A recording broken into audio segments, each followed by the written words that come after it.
अस्सलाम वालेकुम दोस्तों, welcome back to our channel find Urdu. Sympathy sympathy का मतलब है हमदर्दी, दुख में साथ देना।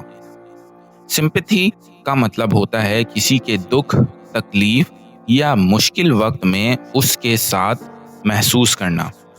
जब आप किसी के गम में उसका साथ देते हैं या उसके लिए अफसोस का इजहार करते हैं तो इसे सिंपैथी कहते हैं। She showed deep sympathy for the earthquake victims.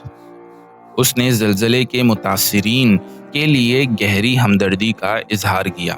तो दोस्तों, सिंपैथी का मतलब है किसी के दुख या मुश्किल में उसके लिए अफसोस और साथ का इजहार करना। उम्मीद है अब आपको सिंपैथी का मतलब समझ में आ गया होगा। मिलते हैं नेक्स्ट वीडियो में। शुक्रिया।